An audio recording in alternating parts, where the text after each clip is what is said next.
വലിയ പ്രസംഗത്തിന് മുതിരുന്നില്ല. പ്രിയപ്പെട്ട നമ്മുടെ MLA മന്ത്രി കൂടിയായിരുന്ന MLA ഇവിടെ എത്തിച്ചേർന്നിട്ടുണ്ട്. ഞാൻ ഈ പ്രസ്ഥാനമായിട്ടുള്ള എൻ്റെ ബന്ധം പാലക്കാട് നിന്നാണ്. പാലക്കാട് മണ്ണാർക്കാടുള്ളതും പിന്നെ പാലക്കാട് എൻ്റെ നിയോജകമണ്ഡലത്തിലുള്ളതുമായിട്ടുള്ള ഇവരുടെ പരിപാടികളിൽ പങ്കെടുത്തിട്ടുണ്ട്. പക്ഷെ അപ്പോഴൊന്നും ഞാനും ഈ സ്ഥാപനവും കോഴിക്കോട്ടേക്ക് വരും എന്ന് എനിക്ക് അറിയില്ലായിരുന്നു. ഇപ്പൊ ഞാൻ ഇവിടെ വന്നപ്പോ ഇവിടെയും ഇവർ വന്നിട്ടുണ്ട്. തീർച്ചയായിട്ടും അവിടുത്തെ ജനങ്ങളുടെ വിശ്വാസം പിടിച്ചു പറ്റിയതുപോലെ സാധാരണ ജനങ്ങൾക്ക് താങ്ങും തണലുമായി ഒട്ടേറെ പൊതുകാര്യങ്ങളിൽ ഇടപെടാനും ജനങ്ങൾക്ക് വേണ്ട കാര്യങ്ങൾ ചെയ്യാനും പ്രസ്ഥാനത്തിന് കഴിയട്ടെ.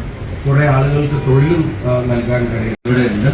അപ്പം കുറെ ആളുകൾക്ക് തൊഴിൽ നൽകാൻ കൂടെ കഴിയാവുന്ന ഒരു സംരംഭമായി മാറട്ടെ. അജിത്തുമായിട്ടൊക്കെയുള്ള ബന്ധം കുറെ വർഷങ്ങളുടെയാണ്.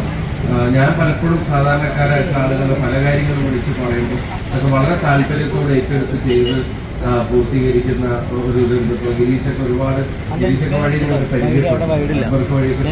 പക്ഷെ പരിചയപ്പെട്ട ആൾ മുതൽ അവരവരുടെ കാര്യം പറഞ്ഞിട്ടൊന്നും നമ്മളെ വിളിക്കാറില്ല. നമ്മൾ അവർ ജനങ്ങളുടെ കാര്യം പറഞ്ഞിട്ട് വിളിക്കാറുണ്ട്. ജനങ്ങളുടെ കാര്യങ്ങൾക്ക് അവർ വിളിക്കാറുണ്ട്. അപ്പോൾ ഈ സ്ഥാപനത്തിനും ഞാൻ ഇതിൻ്റെ ഒരു കുടുംബം എന്ന് വിളിക്കുന്നു. കുടുംബത്തിലെല്ലാവർക്കും ഞാൻ എല്ലാവിധ സ്നേഹഭാവങ്ങളും നേരുന്നു, എല്ലാവിധ ആശംസകളും നേരുന്നു. ഞാൻ ഒരു ട്രെയിനിൽ വന്ന് എനിക്ക് അടുത്തേക്ക് പോകണം. അതുകൊണ്ട് പ്രസംഗിക്കാൻ നിൽക്കുന്നില്ല. നിങ്ങൾക്ക് എല്ലാവർക്കും സ്നേഹാഭിവാദ്യങ്ങൾ നേർന്നുകൊണ്ട് അവസാനിപ്പിക്കുന്നു. നന്ദി, നമസ്കാരം, ജയ് ഹിന്ദ്, താങ്ക് യു.